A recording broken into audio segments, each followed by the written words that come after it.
Subscribe now and press the bell icon. Never miss an update.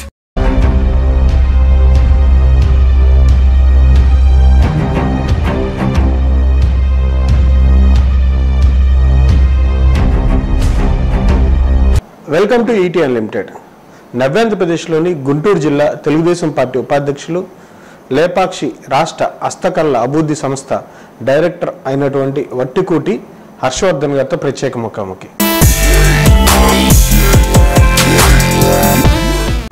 Sir నమస్కారం. Sir నమస్కారం అమ్మా. ఎట్లా ఉన్నారు సార్? చాలా బాగున్నానమ్మా.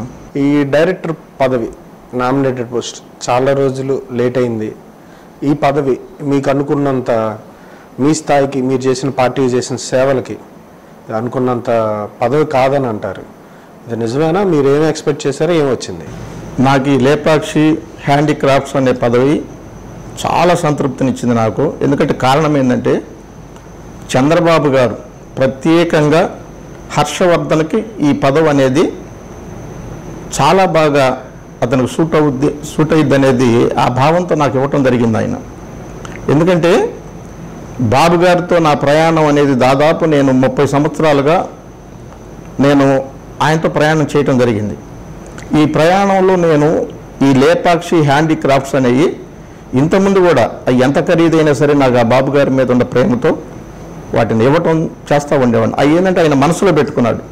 ఇవన్నీ కూడా హర్షవర్ధన్కి వీటి మీద ఎంతో ఇష్టం ఉంది, ఆ ఇష్టంతోనే వీటిని నాకు తీసుకొచ్చి ఇస్తున్నాడు అనే భావాలు అతను మనసులో ఏంటంటే నాటుకున్నాడు. అంటే ఆయన నన్ను చూసినప్పుడల్లా కూడా హర్ష చేతిలో ఏదో ఒకటి ఉంటుందని ఆ భావాలతో ఉన్నాడు బాబు గారు కూడా.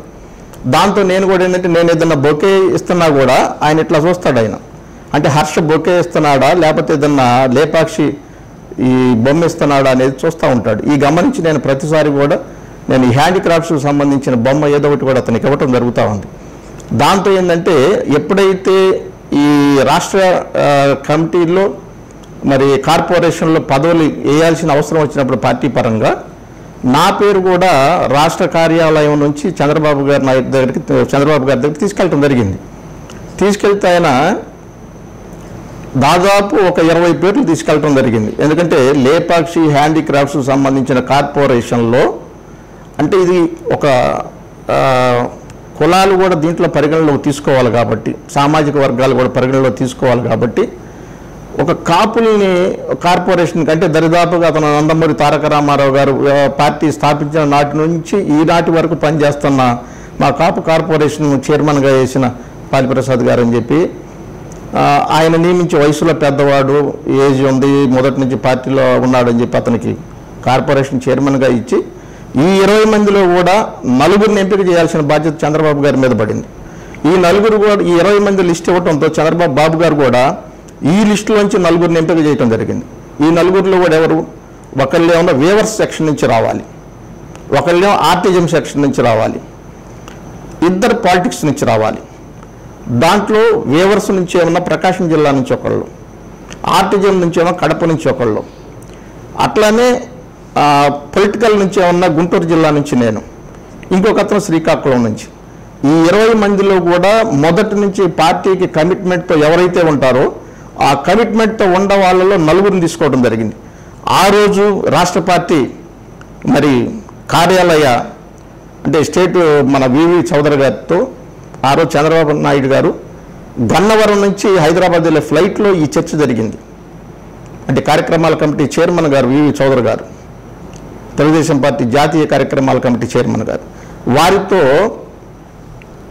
ఈ 4గురిని కూడా ఎంపిక చేసి హర్షవర్ధన్ అంటే ఇది మన ఈ టవల్ వేసుకొని ఉంటాడు ఆ హర్షవర్ధనేగా అని చెప్పి ప్రత్యేకంగా ప్రస్తావన వచ్చింది నా విషయంలో.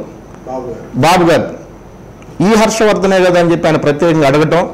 ఆ హర్షవర్ధన్ అంటే ఈ హర్షవర్ధన్కి అయితే ఇమ్మీడియట్గా దీంట్లో, ఎందుకంటే నాకు పలానా రోజు అంటే గత 10 సంవత్సరాల క్రితం పలాని చోట నాకు శంఖం ఇచ్చాడు ఎలక్షన్లప్పుడు, దీన్ని హస్తకళలకు సంబంధించింది ఎన్నికల టైంలో అనేది ఆయన గుర్తుపెట్టుకొని చౌదరి గారితో ఆ రోజు చెప్పడం జరిగింది.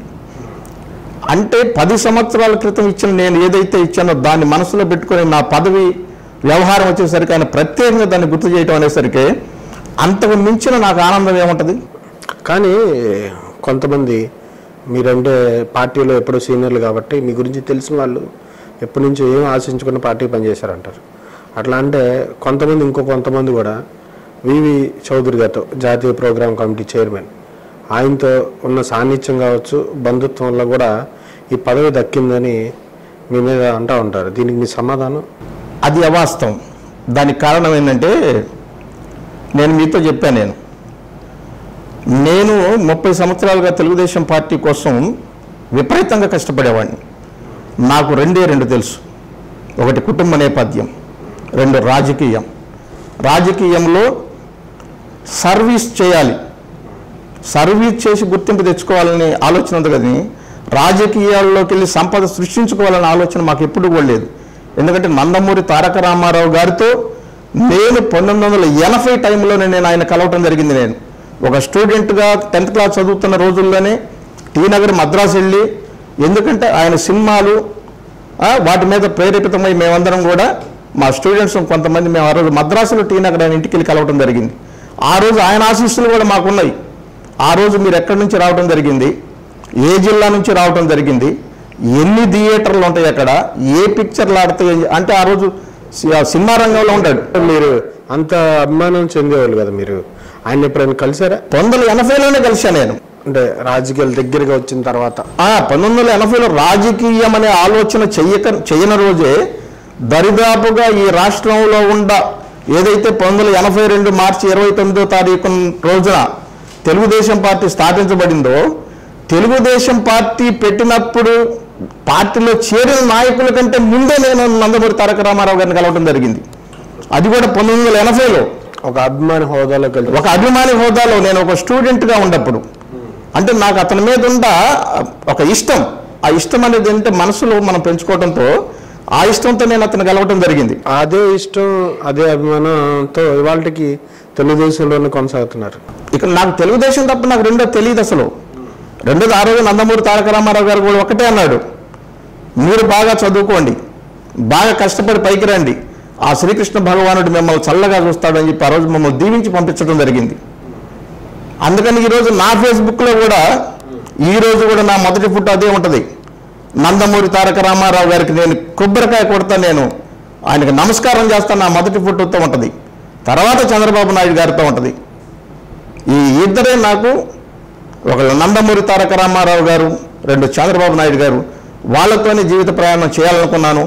వాళ్ళతో ఈ ప్రయాణం చేస్తేనే, తెలుగుదేశం పార్టీలో ప్రయాణం చేస్తేనే నాకు గౌరవం ఉంటుంది, సమాజంలో కీర్తి దొక్కిద్ది నాకు అనేది అభిప్రాయంతో నేను ప్రయాణం చేస్తున్నాను. నాకు చాలా సంతృప్తిగా, ఆనందంగా ఉంది నేను తెలుగుదేశం పార్టీలో ఉండటం వల్ల. కానీ పార్టీని ఓన్ చేసుకునేది మీలాంటి అభిమానులు ఒకరు.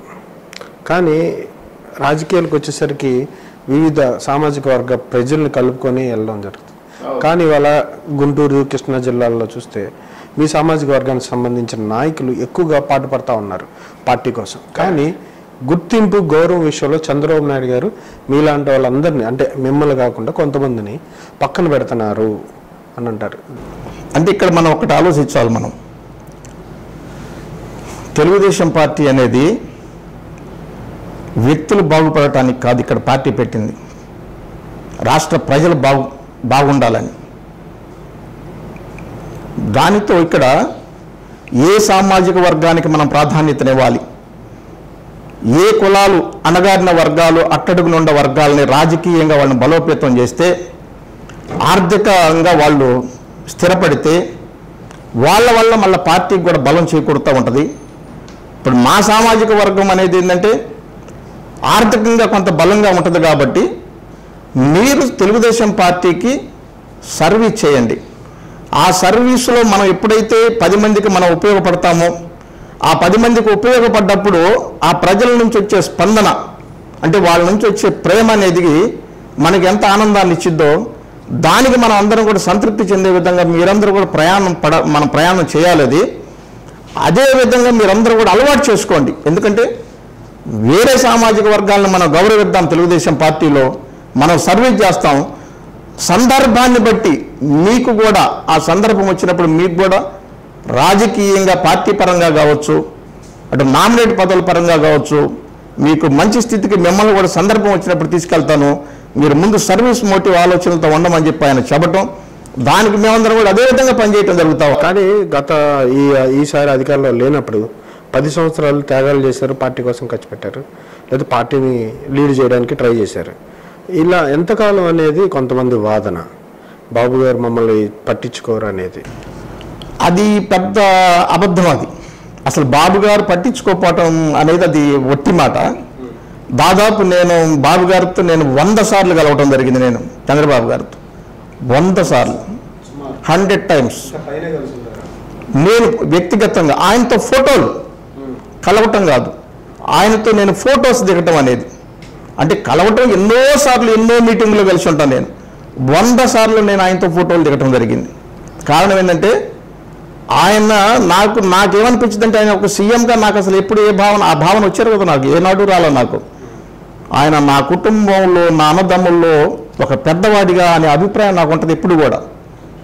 నేను పండుకొని నిద్రపోతే నాకు వారానికి ఒకరోజు చంద్రబాబు నాయుడు గారు కల్లోకి వస్తాడు. ఆయన మీద నేను అభిమానాన్ని పెంచుకున్నా. ఈ అభిమానాన్ని పెంచుకోవడానికి కారణం ఏంటంటే శ్రమ నీ ఆయుధం అయితే విజయం నీ బానిస అవుతుందనే సూత్రానికి ఆయన అక్షరాల సరిపోతాడు. దాన్ని ఆయన పాటిస్తున్నాడు. ఆయన పాటించేది మేము పాటిస్తున్నాం కాబట్టి, మేము కూడా శ్రమ నుంచి విజయం వైపు నడుస్తూ ఉన్నాం కాబట్టి, మా కుటుంబాలను కూడా నడిపిస్తున్నాం కాబట్టి మాకు అది బ్రహ్మాండంగా సంతృప్తినిస్తుంది. ఇక్కడ ఎవరు కూడా అసంతృప్తితో లేరు. సందర్భానికి అనుగుణంగా ఆయన పార్టీ పదవులు కానీ ఎక్కడిని ఎవరిని ఏ రకంగా గౌరవించాలో ఆ రకంగా గౌరవిస్తూ ఉన్నాడు కాబట్టి ఆయన మీద మేము సంతృప్తితోనే ఉంటాము. ఎప్పుడు కూడా ఆయన ఏ టైంలో ఏ వ్యవహారం వచ్చినా కూడా, ఆయన ఏ పిలుపునిచ్చినా కూడా పనిచేయడానికి మేమందరం కూడా సిద్ధంగానే ఉంటాం. సోల్జర్స్ లాగా, సైనికుల్లాగా మేము తెలుగుదేశం పార్టీలో పనిచేస్తాం. దీన్ని విజయం ప్రతిసారి కూడా నడిపిస్తూనే ఉంటాం. అపజయం అనేది తెలుగుదేశం పార్టీకి కానీ తెలుగుదేశం నాయకుడికి కూడా మేము ఎప్పుడు కూడా రానివ్వమని చెప్పి నేను చెప్తా ఉన్నాను. మీరు అపజయం రానివ్వమంటున్నారు. 2019 ఎన్నికల్లో జగన్ సీఎం అవుతున్నాడని ఈ మధ్య బాగా ప్రచారం ఊపందుకుంది. ఖచ్చితంగా జగనే అవుతాడు అని. మరి ఇలాంటి విషయాలు కూడా మీ దగ్గరికి వచ్చి ఉంటాయి కదా. జగన్ సీఎం అవుతాడనేది జగన్ కలలో రావాల్సిందే తప్ప అది ఇళ్లలో నెరవేరే. అంటే జగన్కి కలలో రావాలంటారా? జగన్కి కలలో రావాల్సిందే, ఇళ్లలో మటుకు అది జరగదు. ఎందుకంటే 5 కోట్ల మంది ఆంధ్ర ప్రజలు సంతృప్తితో ప్రశాంతంగా నిద్రపోతున్నారు. కంటి మీద హాయిగా కునుకు తీస్తూ ఉన్నారు ప్రతి ఒక్కళ్ళు కూడా. పొరపాటున జగన్ అనేవాడు అధికారంలోకి వస్తే 5 కోట్ల మంది ఆంధ్రుల ఇక వాళ్ళ పరిస్థితి ఒక్కసారి మనం ఆలోచించండి. అవినీతి, అక్రమాలు, దోపిడీలు, ఎవరైనా సరే ఈ రాష్ట్రంలో ఉండగలిగే పరిస్థితి ఉందా? వలసలు ఎత్తుక్కోవాల్సిన పరిస్థితి ఉంటుంది. సంపదలు ఎక్కడ ఉన్నాయి? ఇప్పటి నుంచే వాళ్ళు ప్రయోగాలు చేస్తూ ఉన్నారు. ఈ రాష్ట్ర సంపదలు ఎక్కడెక్కడ ఖాళీగా ఉన్నాయి, ప్రజల్లో ఆస్తిపరులు ఎక్కడెక్కడ ఉన్నారో ఇవన్నీ ఎప్పుడు కొల్లగొడదాము, ఏ రకంగా మనం ఆర్థిక లబ్ధి పొందుదాము. ఎందుకంటే వాళ్ళు నేర్చుకున్నది ఒకటే, వాళ్ళు అవినీతి అక్రమ సంపాదనలు తప్ప ప్రజలకి సర్వీస్ చేద్దాం, సేవ చేద్దాం అనేది. మీరు ఒక్కటి చూడండి, మీరు తెలుగుదేశం పార్టీ మీకు ఫ్లెక్సీలు కనపడతా ఉంటుంది మీరు ఎక్కడ ప్రయాణం చేస్తున్నా కూడా. అట్లానే వైసీపీ పార్టీ ఫ్లెక్సీలు కనపడతా ఉంటాయి. తెలుగుదేశం పార్టీ ఫ్లెక్సీల్లో ఉండే మనుషులు ముఖ వర్సెస్ కానీ వాళ్ళు చూస్తూ ఉండండి. అదే వైసీపీ నాయకుల ఫ్లెక్సీల్లో ఉండే వాళ్ళ ముఖాలు చూడండి. ఎందుకంటే మనిషి మాంసం తినడానికి రెడీగా ఉన్న వ్యక్తుల్లాగా నీకు ఆ ఫ్లెక్సీల్లో వైసీపీ నాయకులు కనపడతా ఉంటారు. మీరు చాలా పెద్ద అపోజ్ చేస్తున్నారు. మనుషులు మాంసం తినేవాళ్ళు రాక్షసులు అని పురాణాలు చెప్తారు. అంటే జగన్ పార్టీ వాళ్ళు రాక్షసులా? 100%. ఇక్కడ మీకు ఆర్థికంగా, ఆరోగ్యపరంగా, కుటుంబపరంగా ఒక వ్యక్తి బలహీనపడినప్పుడు ఆ వ్యక్తి ఆ కుటుంబ జీవోత్సవంలాగా మారిపోతే ఇంకంతకంటే ఏంది? ఆ దారుణాలు చేసేది వైసీపీ పార్టీ నాయకులు అవుతారు కదా. వైసీపీ నాయకులు రేపు అధికారంలో పొరపాటును వస్తే ఈ స్థితి ప్రజలకు వచ్చింది. ఈ స్థితికి ప్రజలకు రాకుండానే వాళ్ళు ఈ రోజు నుంచే జాగ్రత్తలు తీసుకుంటా ఉన్నారు. కానీ మీరు వాళ్ళు దుర్మార్గులు, దుష్టులు, లేకపోతే రాక్షసులు అన్నట్టు మీరు చెప్తా ఉన్నారు. పార్టీగా మీకు విమర్శించాలి కాబట్టి విమర్శిస్తున్నట్టున్నారు. మీతో పాటు స్నేహం చేసిన పవన్ కళ్యాణ్ గారు బయటకు వచ్చి అదే అవినీతి తెలుగుదేశం విపరీతంగా చేస్తుంది, అవినీతి ఎమ్మెల్యేలు పెరిగిపోయారు అంటున్నారు. మరి దీన్ని ఎలా సమర్థిస్తారు? నేను ఒకటే చెప్తున్నానండి, పవన్ కళ్యాణ్ తెలుగుదేశం పార్టీతో కలిసి పనిచేశారు.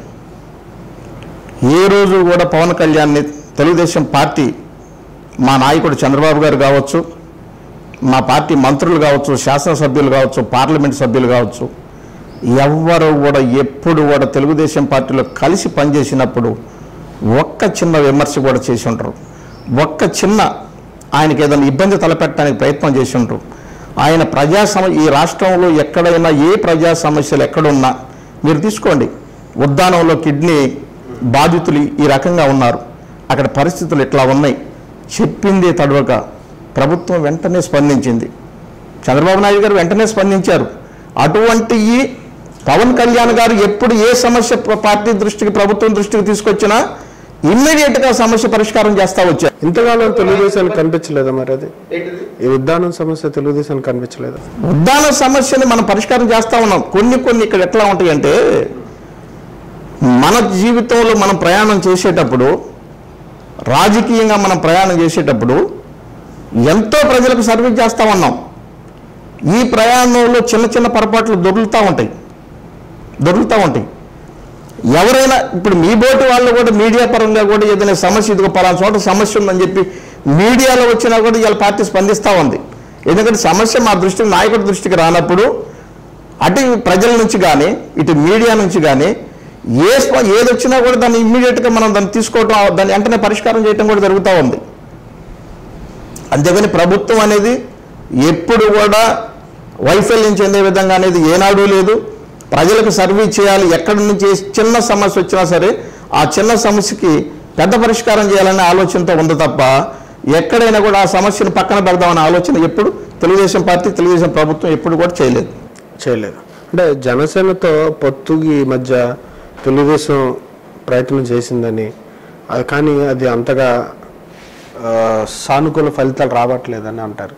ఈ పొత్తు ఉంటుందా? ఆ ప్రయత్నాలు ఏమైనా తెలుగుదేశం చేస్తుందా? మీకున్న సమాచారం? ఇక్కడ వాస్తవంగా చెప్పాలంటే తెలుగుదేశం పార్టీకి ఏ పార్టీతో కూడా ఏ పొత్తులు కూడా అవసరం లేదు.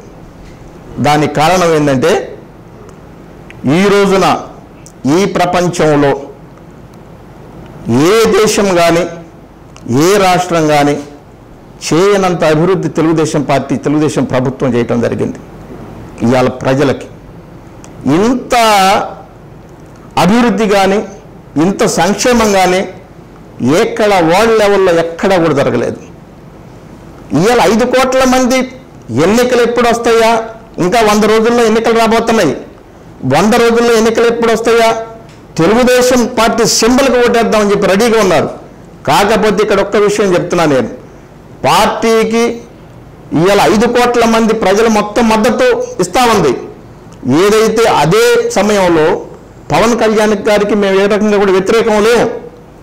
ఆయన కూడా మాతో పాటు వస్తే మాతో పాటు కలుపుకొని ఏదైతే తెలుగుదేశం పార్టీ, తెలుగుదేశం నాయకులు ఈ 5 కోట్ల మంది ప్రజలకు సర్వీస్ చేస్తున్నారో ఆ సర్వీస్లో భాగంగా ఆయన్ని కూడా కలుపుకొని మేము ప్రయాణం చేసి అందరం కలిసి వీళ్ళందరూ కూడా మంచి చేద్దాం, దీనికి ఒక ప్రజలకు మంచి సర్వీస్ చేసి మనం కీర్తిని పొందుదాం, నాయకులుగా మనం కీర్తిని పొందుదాం. సంపదలు మనకు శాశ్వతం, కీర్తి అనేది శాశ్వతం. కాబట్టి ఈ రకంగా ప్రయాణం చేసాం, కలిసి రమ్మని చెప్పి మేము చెప్తున్నాం తప్ప మేము వాళ్ళు రాకపోతే మేము గెలవలేము అనే భావంతో మటుకు కాదు. మీ పార్టీ వీడి నాయకుడు ఒక అతను మంత్రిగా కూడా చేశాడు, మీతోనే సభ్యత్వం తీసుకున్నాడు, మీతోనే గొడవ అయింది, మీతోనే గొడవ వల్లే పార్టీ మారాడు అంటారు. మీరే బాధ్యులా? అంటే మీ వీడిన నాయకుడు అన్నారు, ఆ నాయకుడు పేరు ఎవరు చెప్పలేదు. మీరు చెప్పినప్పుడు నేను ఎట్లా చెప్పగలుగుతాను? మీకు ఎంతమందితో గొడవలేని? నా గొడవలు అయింది అంటే ఈ 30 సంవత్సరాల ప్రయాణంలో ఎంతోమంది తెలుగుదేశం పార్టీలో ప్రయాణం చేస్తూ ఉంటారు, నాయకులు కొంతమంది వెళ్తూ ఉంటారు, కానీ కేటర్ ఎప్పుడు కూడా తెలుగుదేశం పార్టీలో ప్రయాణం చేస్తూ ఉంటుంది.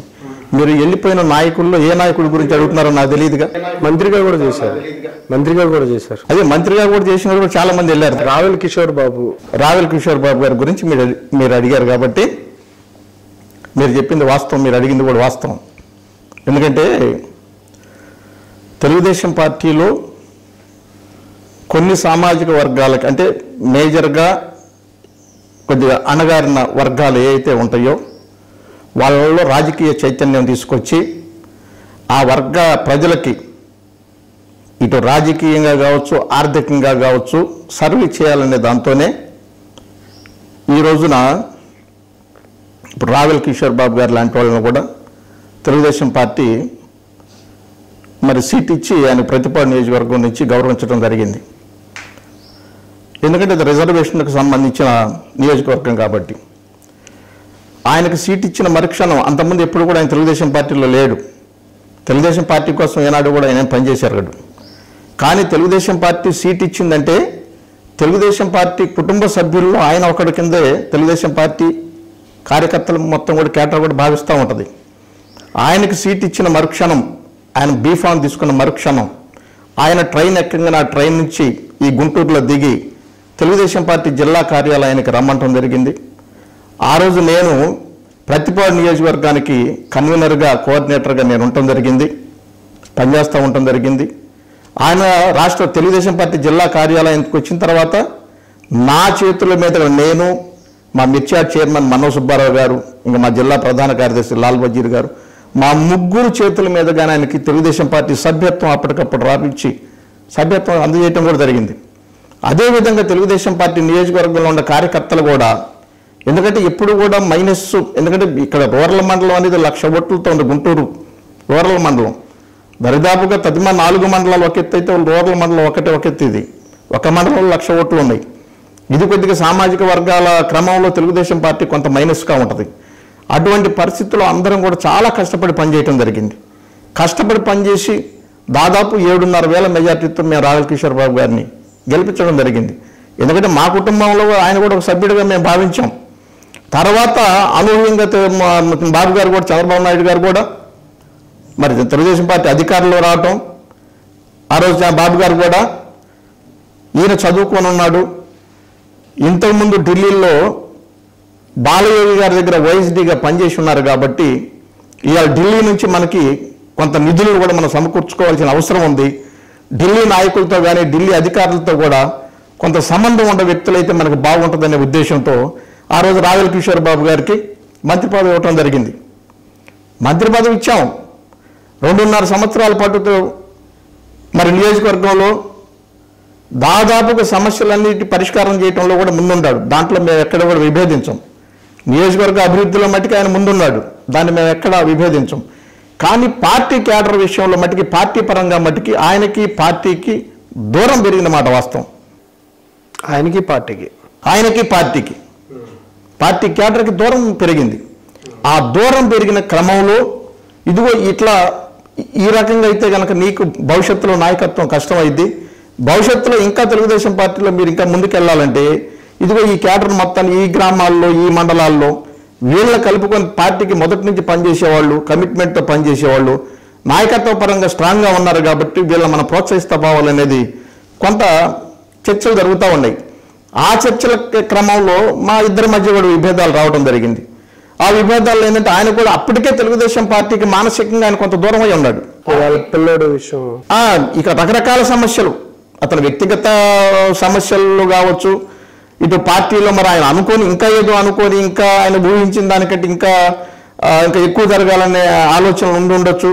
ఇవన్నీ కూడా ఆయనకు అనుకూలంగా జరగలేదనే భావాలు ఏమన్నా ఉంటే ఉండొచ్చు. దాంతో ఏంటంటే మనం ఏదైతే మనం చెబుతా ఉన్నామో, అంటే మీరు చెప్పేది ఒకసారి చెప్పి వదిలేసారా, లేకపోతే మంత్రి స్థాయి వ్యక్తి మీద మీరు ప్రెజర్ పెట్టారా? మీ మాట లేదంటే క్యాడర్ సీనియర్ల మాట నెగ్గాలని ప్రెజర్ ఏమైనా పెట్టారా? సీనియర్ మాటలు నెగ్గాలనే ప్రెజర్ అనేది ఎప్పుడు పెట్టాం. ఇక్కడ తెలుగుదేశం పార్టీ ఎప్పుడు గెలవాలి, నాయకుడు ఎప్పుడు కూడా బలంగా ఉండాలి, నాయకత్వం బలంగా ఉండాలి, ఇక్కడ ప్రజలు సుఖంగా ఉండాలి.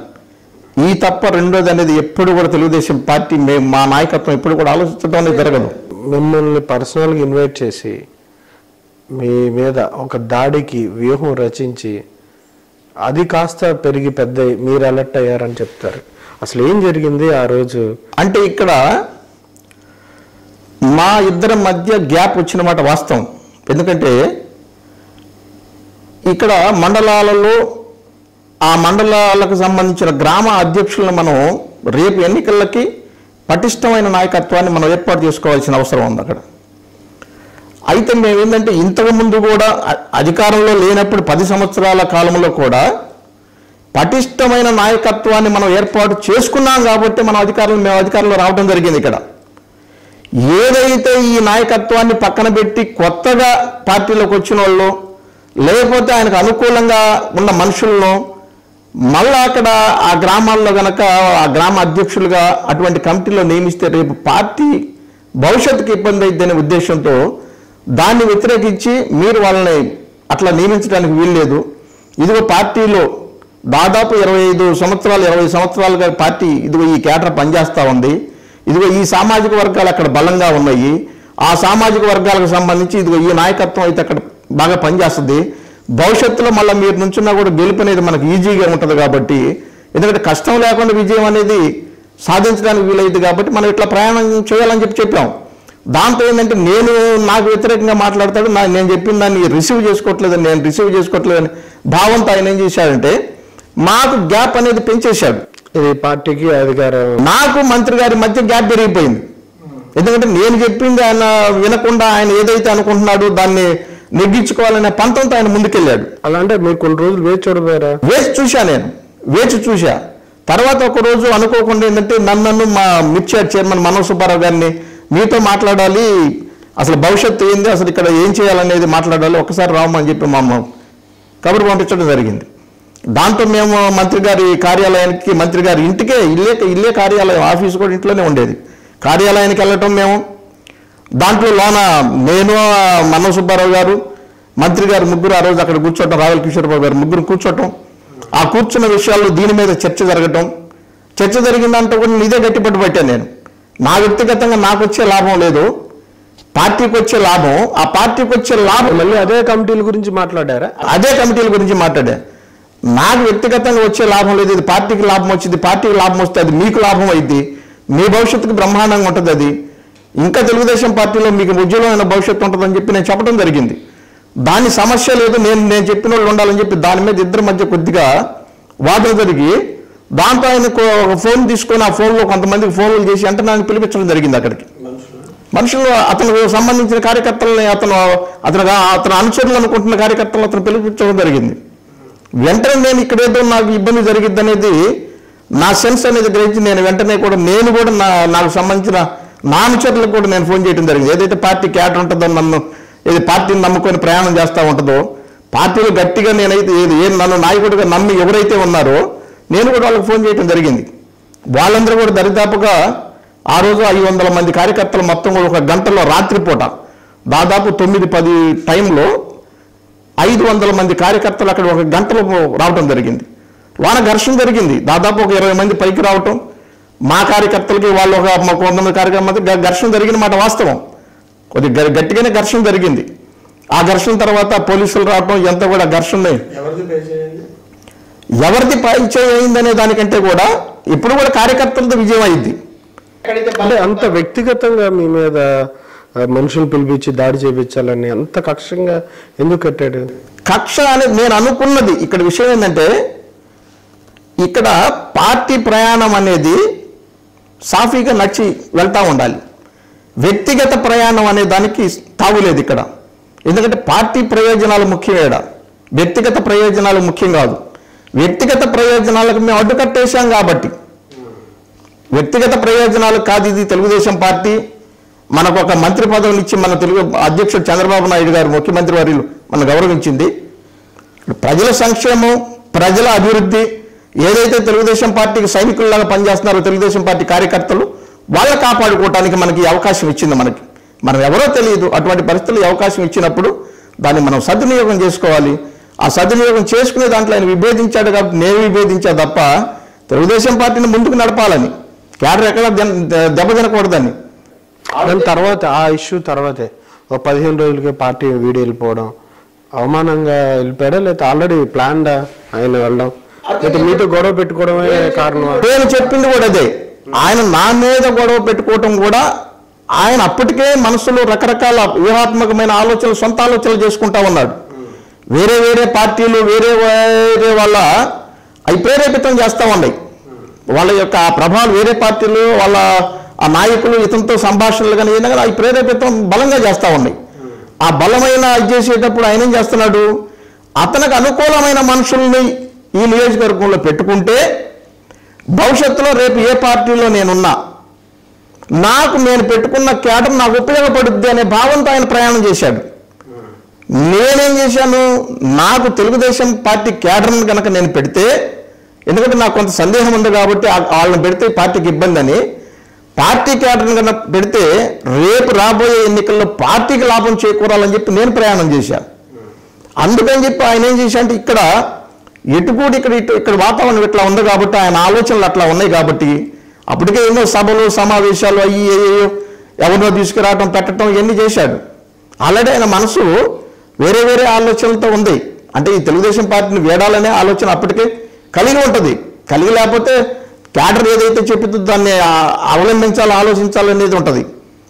అటువంటి ఆలోచన చేశాడు కాబట్టి ఆయన పక్కకి వెళ్ళిపోవడం జరిగింది. అంతేగాని అంటే అవమానం తెలుగుదేశం పార్టీలో అవమానం, తెలుగుదేశం పార్టీలో అసలు అవమానమే లేదు. నేను ఒకే ఒక మాట చెబుతున్నాను, ఆయన ఒక కేంద్ర ప్రభుత్వ ఉద్యోగి. ఆయన కేంద్ర ప్రభుత్వ ఉద్యోగిగా తెలుగుదేశం పార్టీ ఆయన ఎవరో తెలియదు, ఎక్కడో ఢిల్లీలో ఉద్యోగం చేసుకుంటూ ఉండే ఆయన్ని ఒక తెలుగుదేశం పార్టీ చంద్రబాబు నాయుడు గారు నువ్వు వచ్చి అడిగినదే తడువుగా నీ చదువు, నువ్వు ఖచ్చితంగా తెలుగుదేశం పార్టీకి పనిచేస్తావు, నీ వల్ల పార్టీకి ప్రజలకి ఉపయోగం ఉంటుందనేది నమ్మి నీకు బీఫారం ఇప్పించడం జరిగింది. అదేవిధంగా తెలుగుదేశం పార్టీ క్యాడర్ నీకు పనిచేయటం జరిగింది. నువ్వు పనిచేసిన తర్వాత ఒక శాసనసభ్యుడిగా నువ్వు ఎన్నికైన తర్వాత ఇదే ముఖ్యమంత్రి గారు అధికారంలోకి వచ్చిన తర్వాత ముఖ్యమంత్రి ఎన్నికైన చంద్రబాబు నాయుడు గారు రాష్ట్ర మంత్రివర్గంలో కీలకమైన మంత్రి శాఖను అప్పగించడం జరిగింది. అంటే మనం తెలుగుదేశం పార్టీకి ఏనాడన్నా పనిచేసామో లేదు కదా. నువ్వు వచ్చిందే తడువుగా నీకు బీఫారం ఇచ్చి ఎన్నికల్లో పోటీ చేయించి గెలిచిన వెంటనే నీకు మంత్రి పదవి ఇవ్వటం అంటే ఇంతకంటే ఒక మనిషి జీవితంలో జన్మెత్తిన తర్వాత ఒక మనిషి జీవితంలో ఇటువంటిది జరగటం అంటే ఎంత అదృష్టం ఉంటే జరగాలి, ఎంత అదృష్టం ఉంటే జరగాలి. అటువంటి పార్టీని ఇటువంటి నాయకుడిని వదులుకోవటానికి ఒక మనిషి ఎవరైనా సిద్ధంగా ఉంటారా? ఎవరైనా సిద్ధంగా ఉంటారా? అంటే మనకు ఎదురుగా వచ్చిన దాన్ని మనం కాలు దన్నుకోవటం తప్ప, మన కోరి వచ్చిన దాన్ని మనం కాలు దన్నుకోవటం తప్ప అంతకంటే ఏమీ లేదు. అంటే ఎందుకు ఒక ఎస్సీ రిజర్వ్ కాన్స్టిట్యున్సీస్లోనే ఇలాంటి ఇష్యూస్ వస్తున్నాయి? తాడికొండ కూడా ఈ మధ్య వింటా వస్తున్నాయి ఎమ్మెల్యే క్యాండిడేట్ని మార్చాలని, ఇంతకుముందు పత్తిపాడు ఆయన వెళ్ళిపోవడం, ఇవన్నీ ప్రత్యేకమైన కారణాలు ఏమైనా ఉన్నాయి? ఓసీ డామినేషన్ ఏమైనా ఉంటుందా, లేదంటే అక్కడ లోకల్గా జరిగే ఇన్సిడెంట్సే కారణమా? అంటే ఓసీ డామినేషన్స్ అనేది అసలు ఉండవు. కారణం ఏంటంటే అది ఆల్రెడీ అది రిజర్వేషన్కి సంబంధించిన నియోజకవర్గాలు. అంటే అది మానసికంగా ప్రతి కార్యకర్త కూడా దానికి సిద్ధంగా ఉంటాడు.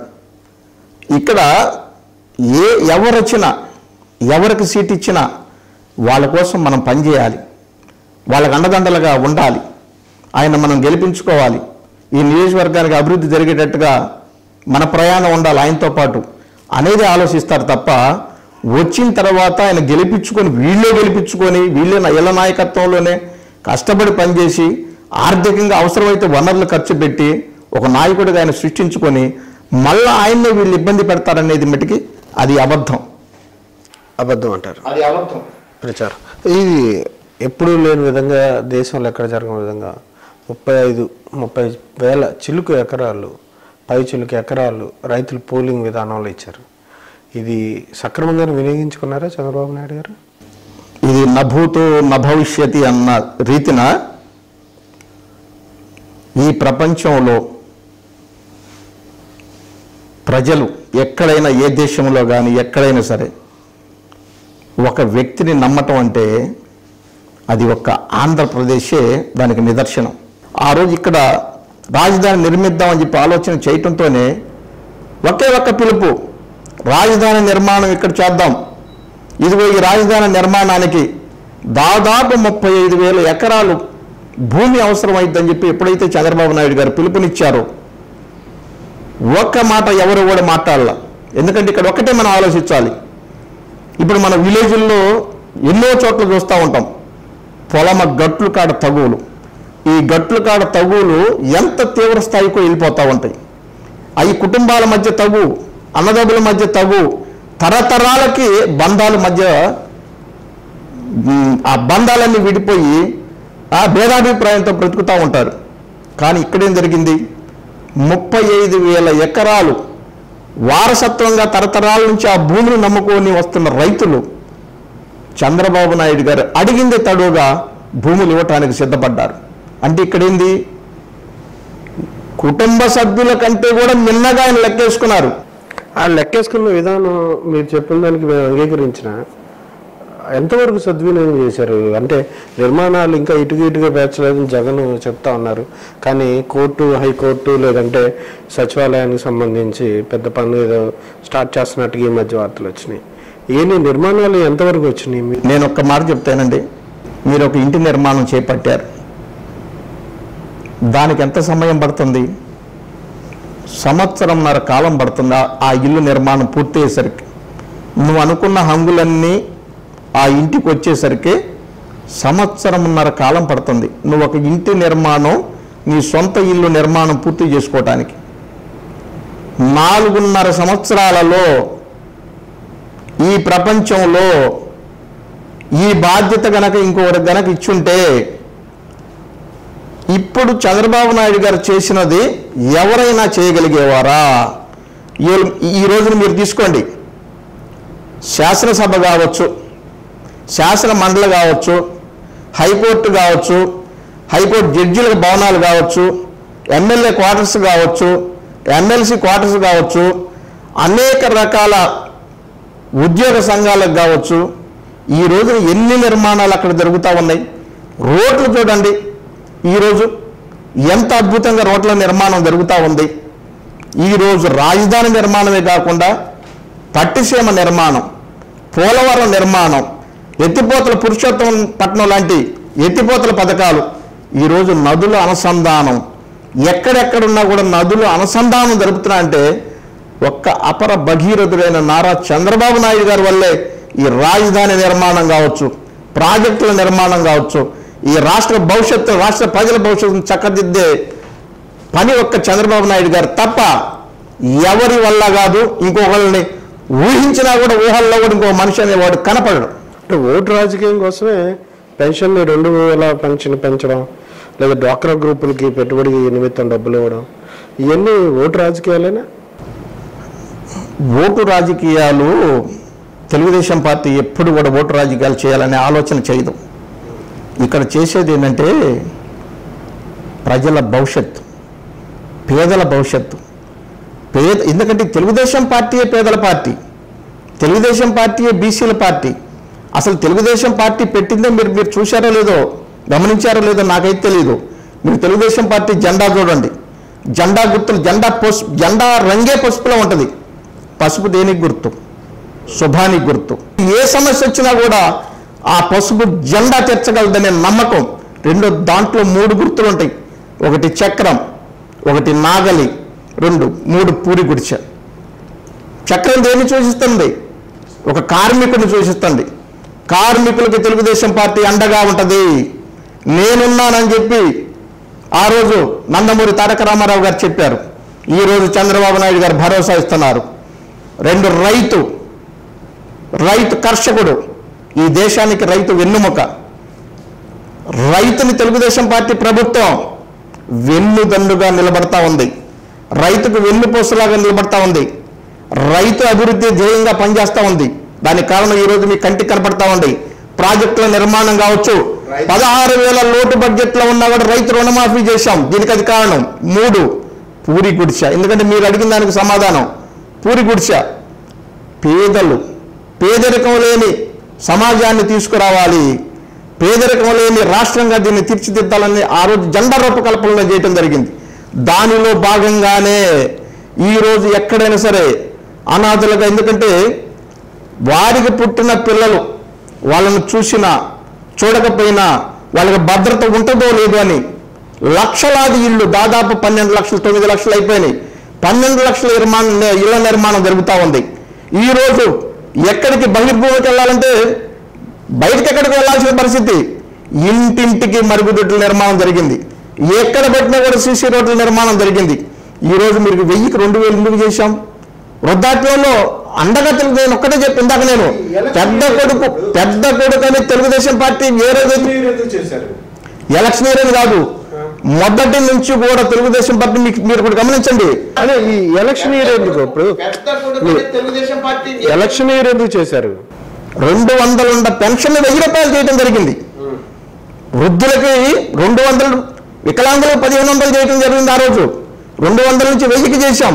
ఈరోజు 1000 నుంచి 2000కి చేశాం. ఖర్చులు పెరుగుతాయి, కుటుంబం ఆసరాగా నిలవకపోవచ్చు. ఈరోజు డ్వాక్రా మహిళలు తెలుగుదేశం పార్టీకి, తెలుగుదేశం ప్రభుత్వానికి పూర్తి అండదండలుగా ఉన్నారు. వాళ్ళు కాపాడుకోవాల్సిన బాధ్యత మంది. వాళ్ళ బిడ్డల చదువులు కావచ్చు, వాళ్ళ కుటుంబ భద్రత కావచ్చు, చూసుకోవాల్సిన బాధ్యత మాది. కాబట్టి మేము ఇలా ఒక్కొక్కరికి 10,000 రూపాయలు ఈరోజు వాళ్ళ అకౌంట్లో వేయడం జరుగుతుంది. ఒక్కొక్క గ్రూప్కి 1,00,000 రూపాయలు ఇవ్వడం జరుగుతా ఉంది. మేము తెలంగాణ ప్రభుత్వం నాయకులు కూడా చెప్తా ఉన్నారు, చంద్రబాబు నాయుడు మా ప్రభుత్వం యొక్క పథకాలన్నీ కాపీ కొడుతున్నారని, నవరత్నాలని పెట్టకుండానే కాపీ కొట్టాడంటారు చంద్రబాబు నాయుడు గారు. దీని గురించి ఏమంటారు? కేసీఆర్ ఎవరు? చంద్రబాబు నాయుడు గారి దగ్గర ఒక పనిచేసిన వ్యక్తి. చంద్రబాబు నాయుడు గారి క్యాబినెట్లో ఒక పనిచేసిన వ్యక్తి. చంద్రబాబు నాయుడు గారు 40 సంవత్సరాల రాజకీయ అనుభవం ఉండి 9 సంవత్సరాలు ముఖ్యమంత్రిగా చేసిన వ్యక్తి ఇంకొకళ్ళ దగ్గర కాపీ కొట్టాల్సిన అవసరం అండి? ఇప్పుడు చాణక్యుడు అనే పేరు గాంచిన చంద్రబాబు నాయుడికి, అపర చాణక్యుడిగా పేరు గడించిన చంద్రబాబు నాయుడికి ఇంకొకళ్ళ దగ్గర కాపీ కొట్టాల్సిన అవసరం అండి?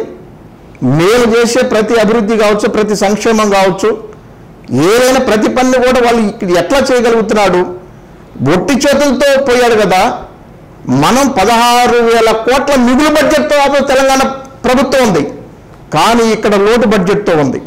లోటు బడ్జెట్తో ఉన్నా కూడా ఇన్ని సంక్షేమం, ఇంత అభివృద్ధి, ఈ స్కీమ్స్ కానీ ఇట్లా ఎట్లా చేయగలుగుతున్నాడని చెప్పి వాళ్ళు ఇటు ఆంధ్రప్రదేశ్ వైపు, చంద్రబాబు వైపు చూస్తున్నారు తప్ప మేము ఏనాడు కూడా మేము తెలంగాణ ప్రభుత్వం వైపు కానీ వాళ్ళు చేసే పనుల వైపు కానీ ఒకరోజు కూడా మేము ఆలోచించలేదు. ఇవాళ 18 గంటల వరకు చంద్రబాబు నాయుడు గారు కష్టపడుతున్నారు అన్నారు, కానీ కార్యకర్తలు, క్యాడర్ వాటి పథకాలను కానీ, సంక్షేమ పథకాలను కానీ, అభివృద్ధి కార్యక్రమాలు కానీ జనాల్లోకి తీసుకెళ్ళడం విఫలమైంది అంటున్నారు. అందుకే ఈ వ్యతిరేకత పెరిగి జగన్ వస్తున్నాడు అని ఒక ప్రచారం కూడా ఊపందుకుంటుంది. ఇవన్నీ ఈ 2 కారణాలు కరెక్టేనా?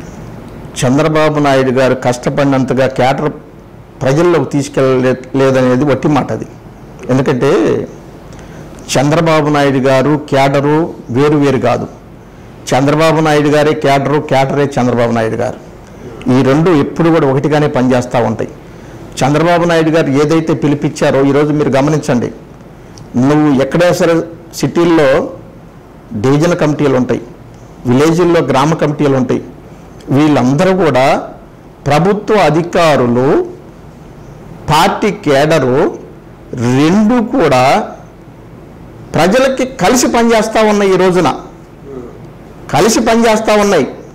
ఇటు ప్రభుత్వానికి, ఇటు పార్టీకి 2 కూడా మంచి పేరు తెచ్చుకుంటున్నాయి తప్ప ఇటు చంద్రబాబు నాయుడు గారు ఒక ముఖ్యమంత్రిగా పార్టీ కేడర్ నిర్లక్ష్యం చేస్తున్నాడు అనేది అది చాలా తప్పు మాట. అది అధికారుల గురించి వచ్చింది ప్రస్తావన. అధికారులే ఎక్కువ ప్రాధాన్యత ఇస్తున్నారని, ఎమ్మెల్యేల కంటే ఎక్కువగా చంద్రబాబు నాయుడు గారు అధికారులకే ప్రాధాన్యత ఇస్తా అధికారులకే పరిపాలన పగ్గాలు కూడా అప్పచెప్తున్నారు అనేది కొంతమంది విమర్శ.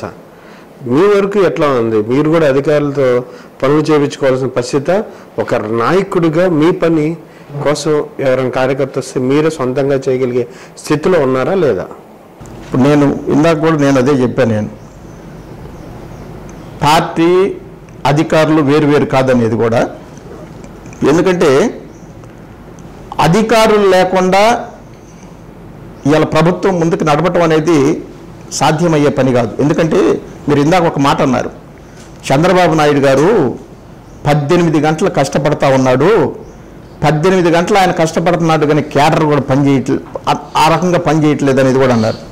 ఆయన మీరు అన్నట్టు 18 గంటలు కష్టపట్ల దాదాపు 24 గంటలు కూడా కష్టపడుతున్నాడు. దానికి కారణం నేను మీకు ఉదాహరణ చెప్తా, నాకు తెలిసిన ఉదాహరణ చెప్తా. మధ్యలో ఆయన అర్ధరాత్రి పూట, ఎందుకంటే ఇంటర్నల్గా ఆ సమావేశాల్లో పాల్గొన్నప్పుడు అక్కడ జరిగే సంభాషణలు నేను మీకు చెప్తున్నాను. నేను అర్ధరాత్రి 2 గంటలప్పుడు ఈ రాష్ట్రానికి ఈ ప్రజలకి ఏదైనా మేలైన ఆలోచన ఈ రకంగా చేస్తే ఒక మంచి కార్యక్రమం చేసినట్టయిద్ది, ఇదిగో ఈ అభివృద్ధి చేసినట్టయిద్ది, ఒక ఐడియా ఆయనకు రాగానే, ఒక మంచి ఆలోచన రాగానే ఇమ్మీడియట్గా దాన్ని వెంటనే ఇది మంత్రులకి అధికారులకి మెసేజ్ ద్వారా ఫార్వర్డ్ చేస్తున్నాడు ఆయన అర్ధరాత్రి 2 గంటలప్పుడు. అంటే ఆయన పనుకొని నిద్రపోతున్నా కూడా నిద్రలో కూడా ఈ ప్రజల యొక్క అభివృద్ధి సంక్షేమం, ఈ 5 కోట్ల ప్రజల్ని, ఏదైతే అమరావతి రాజధానిని ఇవాళ దేశ స్థాయిలో కావచ్చు, ప్రపంచ స్థాయిలో కావచ్చు, ఈ రాష్ట్రాన్ని ఒక మంచి గుర్తింపు వచ్చే విధంగా నిలబెట్టాలనే తపనతో ఆయన పనిచేస్తున్నాడు. కాబట్టి ప్రతి నిమిషం కూడా అర్ధరాత్రి అయినా అపరాత్రి అయినా ఆయన మెలకువతోనే ఇవన్నీ కూడా గమనిస్తూ ఉన్నాడు. అర్ధరాత్రి 2 గంటలప్పుడు వాళ్ళకి మెసేజ్లు పెడితే వీళ్ళు 4 గంటలకి లేచి చూసుకుంటే 2 గంటలకి బాబు గారు పెట్టిన మెసేజ్లు ఉంటున్నాయి వీళ్ళకి. ఆయన పడుకోలేకుండా అధికారులు కూడా పడుకునేవారా? అధికారులు పడుకోవటం కాదు, నేను ఇందాక మీకు చెప్పాను, ఏ రోజు కూడా అధికారులకి వాళ్ళకి ఉద్యోగ భద్రత ఈ రకంగా తెలుగుదేశం పార్టీలో ఉన్నంతగా ఎక్కడా కూడా లేదు. వాళ్ళకి జీతాలు పెంపు విషయంలో కానీ, వాళ్ళకి ఏదైనా ఇబ్బందులు ఉంటే దాని పరిష్కారంలో కానీ ఎప్పుడు కూడా తెలుగుదేశం పార్టీ వాళ్ళకు వ్యతిరేకంగా పనిచేయలేదు. కాకపోతే వాళ్ళు అనుకూలంగా వాళ్ళు అడిగినన్ని సౌకర్యాలు కల్పిస్తూ ప్రజల కోసం, ప్రజల అభివృద్ధి కోసం ఈరోజు రాష్ట్రం విడిపోయినాక రాష్ట్ర సమస్యల్లో మనందరం కూడా భాగస్వాములై దీని నిర్మాణం కోసం మనందరం కూడా తల ఒక చెయ్యేస్తే ఈ రాష్ట్రాన్ని అనేది ఒక గాడిలో పెడితే మనకి మనందరికీ కీర్తి దక్కిద్ది ఇది అని చెప్పి అందరినీ వాళ్ళు ఏంటంటే వాళ్ళందరూ కూడా పనిచేసే విధంగా పని కల్పిస్తున్నారు. పనిచేయాలనే ఆలోచన రావాలి. అంతేనంటే వాళ్ళ పై చేయి అనేది లేదంటారు. పై చేయి కాదు, బాధ్యత. అది ఎవరిది పై చేయి కాదు, బాధ్యత. ఎందుకంటే నేను ఇందాక చెప్పా, తెలుగుదేశం పార్టీ అనేది సర్వీస్ మోటివ్తో పనిచేసేదండి. సర్వీస్లో ఒక భాగంగా అందరూ కూడా ఆ సంతృప్తిని తీసుకొచ్చుకోండి. ఎప్పుడైతే నువ్వు ఒక ప్రజాసేవలో ఇప్పుడు దాదాపుగా అధికారులు ఈరోజు వాళ్ళు అద్భుతంగా చేయబట్టి, అద్భుతంగా తెలుగుదేశం పార్టీకి, తెలుగుదేశం ప్రభుత్వాలు సహకరించబట్టే ఇవన్నీ జరిగినాయి. మరి ప్రభుత్వం మరి వాళ్ళందరూ మా అధికారులు మొత్తం వాళ్ళు సహకరించారు. వాళ్ళు కూడా ఈ ప్రభుత్వంలో మేము కూడా భాగస్వాములు అయ్యాము, ఈ అభివృద్ధిలో మాది కూడా భాగం ఉందని చెప్పి సంతృప్తిని వ్యక్తపరుస్తున్నారు. వాళ్ళు కూడా తపనతో పనిచేస్తున్నారు. వాళ్ళకి పార్టీకి వాళ్ళకి చంద్రబాబు నాయుడు మధ్య మనం అది దూరం అనేది లేదు. రాజకీయ సంబంధమైన పార్టీ మీద విమర్శలు చేసినా, లేదంటే పార్టీని తక్కువ చేసి మాట్లాడినా ఆవేశం ఉప్పొంగి వస్తుంది.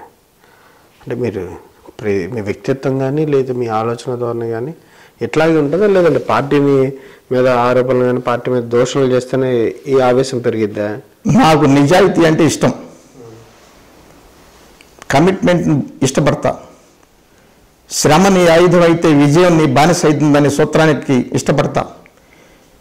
ఏదైతే ఓటం అనే పునాదులపై విజయం అనే భవనాన్ని నిర్మించాలనే దాంట్లో ఆ తపనలో ముందుంటా. అంతేగాని నాలో అనేది కోపం ఉండదు, నాలో అనేది ప్రేమ ఉంటుంది. ఆ ప్రేమను నాలో చూసిన వాళ్ళు నన్ను ఎవ్వరు కూడా వదిలిపెట్టి ఇంత మట్టికి లేరు. నా ప్రేమను పొందిన వాళ్ళు చాలా అద్భుతంగా తెలుగుదేశం పార్టీలో ఈరోజు ప్రయాణం చేస్తూ ఉన్నారు, నాతో ప్రయాణం చేస్తూ ఉన్నారు. మీకు అసలు ఆవేశం అనేది పార్టీ గురించి అందరితో అన్ని విషయాల్లో బాగుంటారు, అందరితో చాలా అద్భుతంగా ఉంటా. ఈరోజు రాష్ట్ర మంత్రులు కావచ్చు, ఈరోజు మా జిల్లా మంత్రులు కావచ్చు, జిల్లా ఎంపీలు కావచ్చు, జిల్లా శాసనసభ్యులు కావచ్చు, జిల్లాలో ఉన్న నాయకులు కావచ్చు, అందరూ కూడా వట్టి కూటి హర్షవర్ధన్ అంటే ముక్కు సూటిగా ఉంటాడు, పార్టీకి వీర విధేయుడిలాగా ఉంటాడు, కమిట్మెంట్తో ఉంటాడు, ఎక్కడ ఒక చిన్న తప్పు చేయడు. లేపాక్షి హస్తకళ అభివృద్ధి సంస్థ డైరెక్టర్గా వాటి డెవలప్మెంట్ కోసం కావచ్చు, గత ప్రభుత్వాలు చేయలేంది మీరు చేసింది ఏంటి, వాటి అభివృద్ధికి ఫ్యూచర్లో ఏ లక్ష్యాలను ఏర్పరచుకున్నారు? నాకు లేపాక్షి రాష్ట్ర హస్తకళ అభివృద్ధి సంస్థలో చంద్రబాబు నాయుడు గారు నాకు అవకాశం కల్పించడం జరిగింది ఒక రాష్ట్ర డైరెక్టర్గా. అయితే నేను ఈ సంస్థని అంటే 10 సంవత్సరాల కాంగ్రెస్ పాలనలో దీంట్లో చైర్మన్గా చేసిన వారు కావచ్చు, అధికారులు కావచ్చు, కొంత దీనికి సంబంధించిన ఆర్థిక వ్యవస్థని చిన్నాభిన్నం చేయటం మాట వాస్తవం. ఎందుకంటే ఇది లేపాక్షి హ్యాండీక్రాఫ్ట్స్ అనేది ఏంటంటే చాలా ఇంపార్టెంట్కి సంబంధించింది. ఎందుకంటే ఇది టూరిజం దానికి సంబంధించింది. ఇది అటువంటి దాంట్లో నాకు అవకాశం దొరికింది. చంద్రబాబు నాయుడు గారు నాకు కల్పించడం జరిగింది. అది దీంట్లో ఏదైతే మీకు కాంగ్రెస్ ప్రభుత్వంలో నిర్లక్ష్యానికి గురిపడ్డ విభాగాలు ఏవైతే ఉన్నాయో, అంటే ఇది రాష్ట్ర వ్యాప్తంగా అన్ని జిల్లాల్లో కూడా ఈ ఎంపోరియంస్ అన్నీ ఉంటాయి కాబట్టి ఈ ఎంపోరియంస్ని వీక్గా ఎక్కడ ఉన్నాయి, లాభాల్లో ఎక్కడ ఉన్నాయి, ఆ వీక్గా ఉండి లాభాల్లోకి తీసుకురావటం, లేదా కొత్త ఎంపోరియంలో ఎక్కడైతే నిర్మాణం ఏ జిల్లాలో లేదా ఆ జిల్లాలో ఆ ఎంపోరియం నిర్మాణం చేయించటము.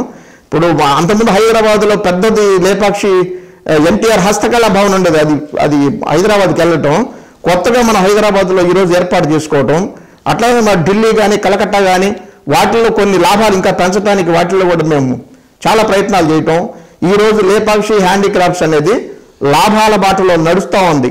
ఎందుకంటే ఇది కూడా మేము ఎందుకు దీన్ని లాభాల బాటలో నడిచి ప్రజల మొత్తాన్ని కూడా, ఎందుకంటే దీని వైపు మళ్ళేటట్టుగా కూడా 13 జిల్లాల్లో యాక్టివిటీస్ చేస్తున్నారు. 13 జిల్లాల్లో కాకుండా ఢిల్లీ కలకత్తా వీటిల్లో కూడా ఉన్నాయి మాది ఈ లేపాక్షి హ్యాండీక్రాఫ్ట్స్ అనేది. అయితే దీనికి ముఖ్య ఉద్దేశం ఏంటంటే ఇది సెంట్రల్ నుంచి మాకు ఫండ్స్ వస్తాయి. స్టేట్ గవర్నమెంట్ సపోర్ట్ ఉంది, సెంట్రల్ గవర్నమెంట్ సపోర్ట్ ఉంది. దీనికి కారణం ఏదైతే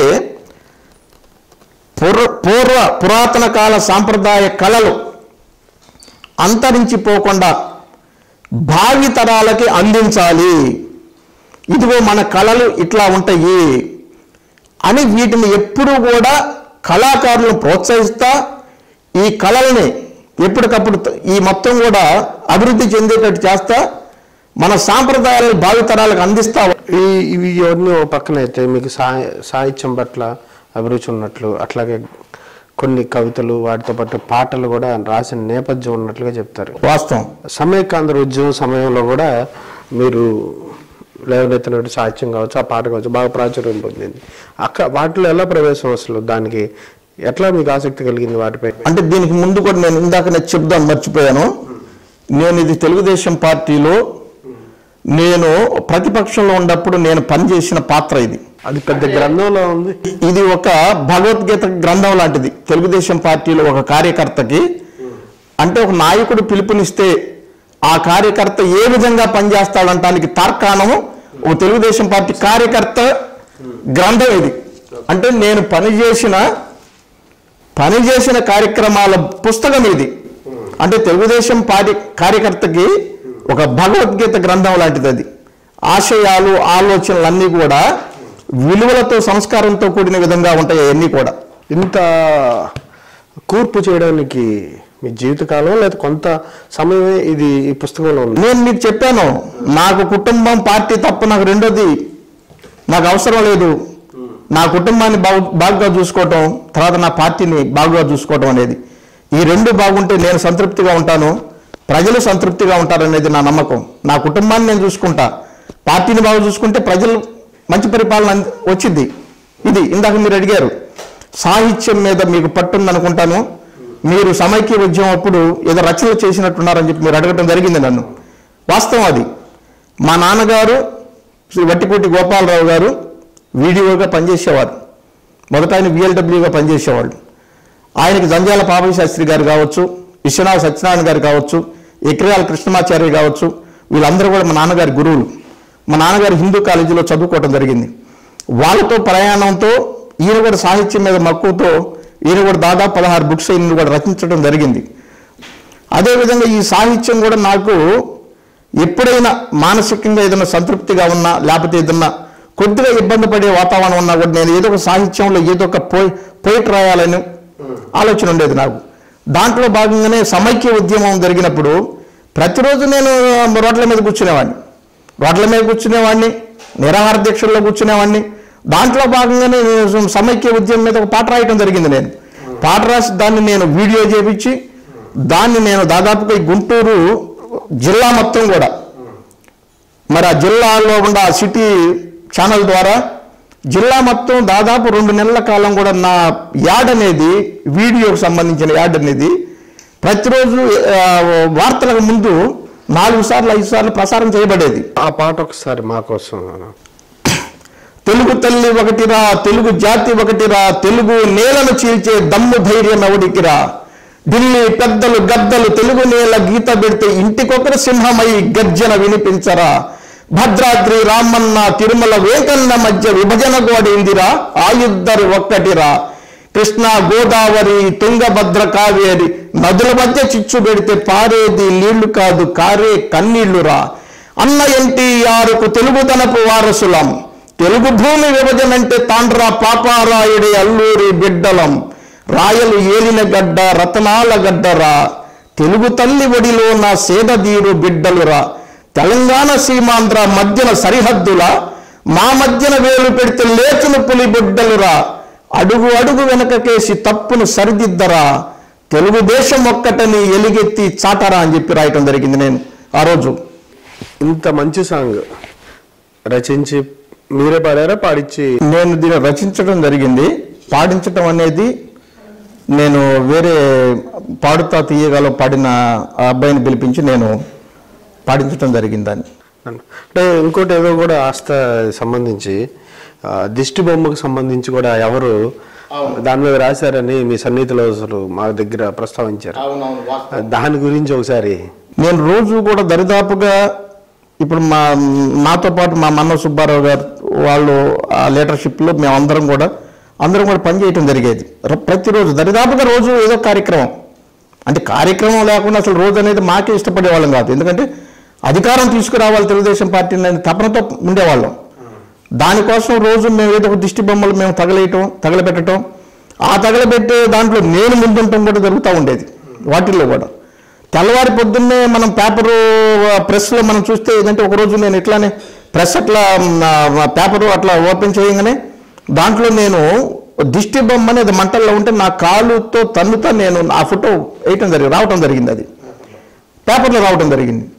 దానికి నాకు అప్పుడు ఏమనిపించిందంటే, అంటే నేను చూడగానే నాకు అనిపించిందంటే దిష్టి బొమ్మలు మనం ఇన్ని ప్రతిరోజు మనం దీన్ని తగలబెడుతున్నాం కదా, ఈ దిష్టి బొమ్మ గనక ప్రాణం ఉండి మనసుంటే ఏమనుకుంటుంది, ఏం ఆలోచన చేసిద్ది అని చెప్పి నాకు అనిపించింది. అప్పటికప్పుడు అనిపించి నేను వెంటనే నేను ఒక బుక్ తీసుకొని దాంట్లో నేను 1 గంటలో ఆ దిష్టి బొమ్మ గురించి రాయటం జరిగింది. ఆ దిష్టి బొమ్మ ఏమనుకుంటుంది అనేది. అది కూడా చాలా బాగుంటుంది అంట కదా, ఒకసారి చెప్పండి. అంటే నేను అనుకోవటం ఏంటంటే ఈ రాష్ట్రంలో దిష్టి బొమ్మ మీద ఏదైనా ఒక గేయం రచించాలన్న ఆలోచన కూడా నాకు తెలిసి ఎవరు చేయలేదనేది. దాంతో నాకు అసలు ఆలోచన కలగటం, దీని మనసు ఉంటే ఏమనుకుంటుందని ఆలోచన కలగటం, ఆ కోణంలో రాయటం జరిగింది. నేను అంటే నా మీద నేనే విమర్శ చేసుకున్నా. అక్కడ నేను ఒక నాయకుడిగా నేను దాని కాలుతో తన్నాను, నన్నే అది అంటుందని అనే ఉద్దేశం నాలో పెంచుకున్నా. నేను నన్నేమంటుంది, అది నన్ను ఏమనుకుంటుంది, నేను కదా దాన్ని తన్నింది, దానికి మనసుండి ప్రాణం ఉండి మనసుంటే అది ఏమనుకుంటుంది అనే భావాలు నాలో కలిగి నేను రాయటం జరిగింది. నన్ను ఏమి నిలదీసింది అనే ఉద్దేశాన్ని నేను అనుకొని రాయటం జరిగింది. దిష్టి బొమ్మనయ్యా నేను దిష్టి బొమ్మనయ్యా, నీతి లేని వారు జాతి నాయకులంటూ ఉద్యమాలంటారు, ఉసిగొల్పుతుంటారు, కోపం వచ్చిన వెంటనే నన్ను ఎన్నుకుంటారు. నీతి లేని వారు జాతి నాయకులంటూ ఉద్యమాలంటారు, ఉసిగొల్పుతుంటారు, కోపం వచ్చిన వెంటనే నన్ను ఎన్నుకుంటారు. శవయాత్రలు అంటారు, చెప్పులతో కొడతారు, 1000 మందిలోన బందీని చేస్తారు. చొక్కాలు కడతారు, ప్యాంటులు కడతారు, మురిసిపోయే వేళ మంటల్లో నెడతారు. నన్నడ్డు పెట్టుకుని నాయకులు వెళ్తారు, ఫ్లైటుల్లో వెళ్తారు, దేశాలు చుడతారు. ఇంత చేసిన నాకు ఉరితాళ్లు కడతారు. బ్రహ్మ రాసిన రాత మీకేమో 100 ఏళ్ళ, మీరు రాసిన రాత నాకేమో నిమిషాల. బ్రహ్మ రాసిన రాత మీకేమో 100 ఏళ్ళ, మీరు రాసిన రాత నాకేమో నిమిషాల. మేడల్ని కడతారు, మిద్దెల్ని కడతారు, దిష్టి తగిలే వేళ నన్ను ఎదురు పెడతారు, పని పూర్తి కాగానే పారేస్తూ ఉంటారు. బొగ్గు పోతలతోన చీలల్లో కడతారు, కోతకు నన్ను కొనియాడుతుంటారు, పంట ఇంటికి రాగా నన్ను మర్చిపోతారు. జన్మంటూ ఉంటే నా మనిషిగా పుడతాను, మీలోన మార్పును నే తీసుకొస్తాను. అని చెప్పి రాయటం చూస్తుంది. మీ కుటుంబం ఏమైనా కమ్యూనిస్టు భావజాలాలు ఉన్న కుటుంబం ఎట్లా? మా తాతగారు కమ్యూనిస్టు భావజాలం ఉన్న మనిషి, మా నాన్నగారు ఉద్యోగస్తుడు. మేము ఎప్పుడు కూడా కాంగ్రెస్ పార్టీకి కావచ్చు ఇంకేదైనా దానికి వాటికి వ్యతిరేకంగా వారసత్వంగా మాకు అబ్బుతా ఉంది, వస్తూ ఉంది. ఇది పూర్వంలో కమ్యూనిస్ట్ పార్టీ, ఈ రోజున మధ్యలో జనతా పార్టీ వచ్చినప్పుడు జనతాలో మా బ్రదర్ అట్లా ఉండేవారు, మా అన్నయ్య. ఆ తర్వాత మేము తెలుగుదేశం పార్టీ స్థాపించిన రోజు నుంచి ఈనాటికి మా కుటుంబం కావచ్చు, మా బంధువులు కావచ్చు, అందరం కూడా తెలుగుదేశం పార్టీలోనే కొనసాగుతూ ఉన్నాం. అందరం కూడా తెలుగుదేశం పార్టీ ఒక రకంగా చెప్పాలంటే మేము మా కుటుంబాలు మా బంధువులు ఒక్క తెలుగుదేశం పార్టీకి సర్వీస్ చేయటమే కాకుండా ఆర్థికపరమైన సపోర్ట్ను కూడా మేము తెలుగుదేశం పార్టీకి ఇస్తానే ఉన్నాం, ఈరోజు ఇవ్వాలనుకుంటున్నాం. ఎందుకంటే మనం పార్టీకి సర్వీస్ చేస్తే పార్టీ ప్రజలకు సర్వీస్ చేసిద్దనే భావంతో మేము పార్టీ కూడా ఆర్థిక పరంగా కూడా అండగానే ఉన్నాం. మేము అంటే రాజకీయాల పరంగా చూసినా ఇంత ఆవేశంగా ఉన్నారు, పూర్తి సమయం కూడా రాజకీయాలు కేటాయిస్తున్నారు. కుటుంబంలో ఈ రాజకీయాల వల్ల కోల్పోయింది ఏమైనా ఉందా? నేను కుటుంబంలో ఈ రాజకీయాల వల్ల నేను ఏమీ కోల్పోలే. కాకపోతే ఏంటంటే ఆర్థికంగా అంటే కోల్పోయినా కూడా నేను తిరిగి దాన్ని మళ్ళీ నిలబెట్టుకోవడం జరిగింది. నేను మొదట్లో నేను కొంత భూమిని అమ్ముకోవటం జరిగింది. అంటే మనిషిగా పరిపక్వత లేక నాకు తెలుగుదేశం పార్టీ తప్ప ఇంకో వేరేది ఆలోచన లేక కొంత కోల్పోవటం జరిగింది. ఆ సమయంలో తిరిగి నేను మళ్ళా వాటిని సమకూర్చుకోవటం, నా భార్య సహకారం దీంట్లో చాలా స్ట్రాంగ్గా ఉండేది. నేను ఎప్పుడు కూడా ఆర్థికంగా ఏదన్నా స్ట్రగుల్ అయినా కూడా ధైర్యాన్ని అనేది నా భార్య సపోర్ట్ అనేది కూడా చాలా స్ట్రాంగ్గా ఉండేది. దాంతోపాటు పిల్లలను చదివించుకోవటం కానీ, వాళ్ళ ప్రయోజకులను చేయటం కానీ, వాళ్ళని విదేశాలు పంపించడంలో కానీ ఆమె సహకారం నాకు పూర్తిగా ఉండటం వల్ల నేను ఇవాళ తెలుగుదేశం పార్టీలో ఈ స్థాయికి రావటం జరిగింది. ఇంత ముందుకు ప్రయాణం చేయగలగటం కూడా జరుగుతూ ఉంది. కానీ వ్యక్తిగతంగా మీకు హెల్త్ పరంగా జరిగిన డ్యామేజ్ ఏ ఇయర్ జరిగింది? అదేమన్నా మీ అభివృద్ధికి కానీ మీరు ఎదగడానికి ఏమైనా అడ్డుగట్ట వేసిందా సమాజంలో? నాకు 9 సంవత్సరాల వయసులో స్కూల్లో చదువుకుంటా ఉంటే, అంటే నేను 5th క్లాస్ టైంలో అందరూ స్టూడెంట్స్ పిల్లలు మొత్తం కూడా ఆడుకుంటూ ఆ రోజు నేను కింద పడటం జరిగింది. ఆ రోజు చెయ్యి మరి బ్రేక్ అవటం అది అక్కడ. తర్వాత డాక్టర్ దగ్గరికి వెళ్ళటం. అప్పట్లో ఏంటంటే డాక్టర్లు కూడా ఏంటంటే ఆ ప్రాంతాల్లో ఎక్స్రేలు ఇవన్నీ కూడా అందుబాటులో ఉండేవి కాదు. ఈ ఎక్స్రేలు అందుబాటులో లేకపోయేసరికి డాక్టర్ మీద నమ్మకంతోనే ఆ రోజు ఓ డాక్టర్ MBBS చదివి ఉన్నాడు, ఓ మంచి డాక్టర్ కదా, ఆ డాక్టర్ మీద నమ్మకంతో ఆ రోజు అతను పిండి కట్టేయటం జరిగింది. తర్వాత ఆయన మీద నమ్మకంతో ఆ కట్టును కూడా కొంతకాలం ఉంచడం, తర్వాత ఇదంతా కూడా సెప్టిక్ అవటం, తర్వాత ఇక్కడ ఏదో డ్యామేజ్ అయిందని చెప్పి అది మేము కుటుంబ పరంగా తెలుసుకున్న తర్వాత మేము గుంటూరు రావటం. గుంటూరు వచ్చిన తర్వాత గుంటూరులో మా మేనత్తలు వాళ్ళందరూ కూడా ఇక్కడే నివాసం, వాళ్ళు మొదటి నుంచి కూడా గుంటూరులో స్థిరపడి ఉన్నారు కాబట్టి వాళ్ళ ఇంటికి రావటం, హాస్పిటల్కి వెళ్ళటం. అప్పటికే వాళ్ళు ఈ కట్ అంతా కూడా కట్ చేసి ఇప్పటికే డ్యామేజ్ అయింది ఇది. మరి ఇప్పుడున్న పరిస్థితుల్లో ఏం చేయాలో వాళ్ళకి అర్థం కాక పెద్ద పెద్ద డాక్టర్లకి మద్రాసు అని చెప్పి అటు కూడా తిరగటం అన్నీ జరిగినాయి. ఈ రకమైన పరిస్థితిలో ఉంది. మరి అట్లా చిన్న వయసులో ఉన్నాడు, అంత 9 సంవత్సరాల వయసు అని చెప్పి దీన్ని ఎట్లా నిలబెట్టాలని చెప్పి మా నాన్నగారు కూడా పక్కన ఉద్యోగం చేస్తే కూడా ఆయన కూడా రావటం, అందరూ కూడా ఇవన్నీ కూడా తెలుసుకోవటం కూడా జరిగినాయి. కాకపోతే వాళ్ళు ఎంత ప్రయత్నం చేసినా కూడా అది సెప్టిక్ అయ్యి బ్లడ్ సర్క్యులేషన్ కూడా ఆగిపోయి ఉంది. ఇది తీయాల్సిందే తప్పదని చెప్పి చెప్పడం జరిగింది. దాంతో చెయ్యి తీయాల్సి వచ్చింది. కాకపోతే ఆ చెయ్యి తీసిన తర్వాత 9 సంవత్సరాల వయసు నాది. ఆ తర్వాత నేను కూడా ఏంటంటే ఇందాక మీకు చెప్పాను, నాకు ఈ అలవాట్లు కూడా లేవని. దానికి కారణం అంటే ఎక్కడ వెనకాల పడిపోతారని ఏటువంటి చెడు అలవాట్లు చేసుకోవడానికి ఇష్టపడి వెనకపడటం కాదు, వెనకపడటం కంటే కూడా సమాజం ఇప్పుడు నేనున్న పరిస్థితిలో సమాజం నాకేదన్నా దురలవాట్లు దుర్గుణం ఉంటే హర్షించదు. నేను ఒకటికి మార్గదర్శకుడుగా ఉండాలి తప్ప నేనే ఇంకొకటికి చెడుతో నేను సింబాలిక్గా నేను ఉండకూడదు. నేను మార్గదర్శకుడిగా నిలవాలి.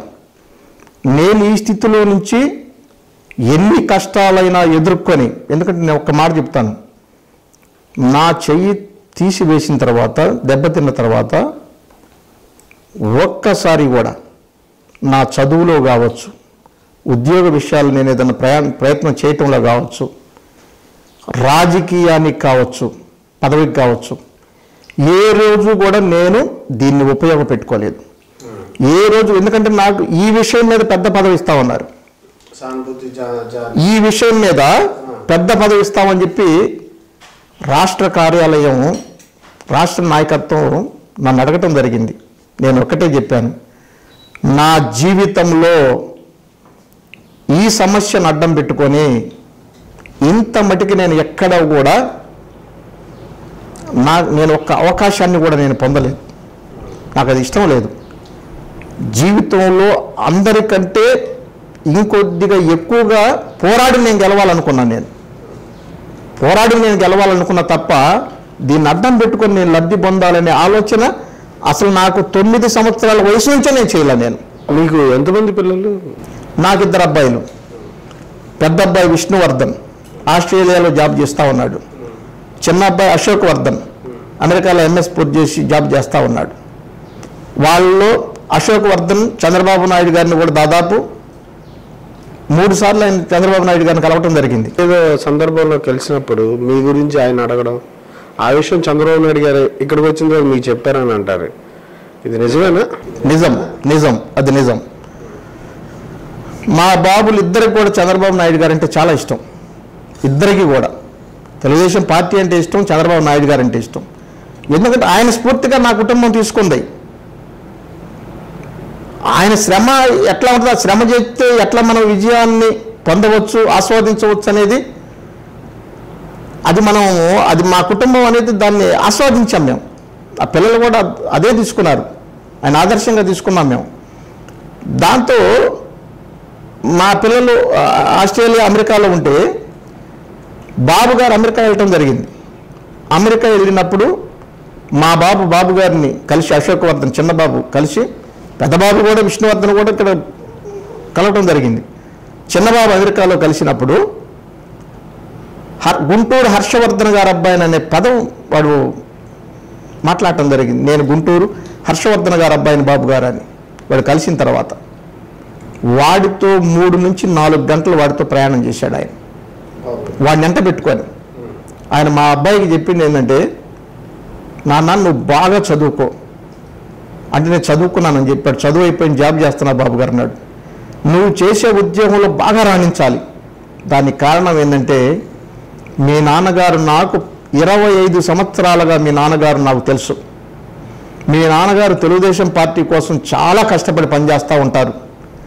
అంత కష్టపడి పనిచేసే హర్షవర్ధన్ గారు అబ్బాయి ఈ స్థాయికి వచ్చాడనేది నాకు ఇప్పుడు చాలా సంతోషంగా ఉంది.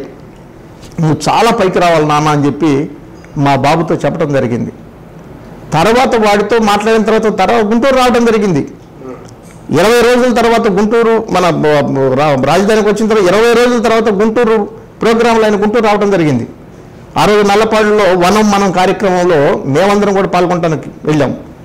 అక్కడ మా మంత్రివర్యులు ప్రతిపాటి పుల్లారావు గారు కావచ్చు, నా అక్క ఆనందబాబు గారు కావచ్చు, జిల్లా అధ్యక్షులు మా ఆంజనేయులు గారు కావచ్చు, ఇట్లా మా నయాబ్ చైర్మన్ మనోజ్ సుబ్బారావు గారు కావచ్చు, నాయకులు అందరూ కూడా అక్కడ ఉన్నప్పుడు ఆయన హెలికాప్టర్ దిగి నా దగ్గరికి వచ్చి, అమ్మ హర్ష,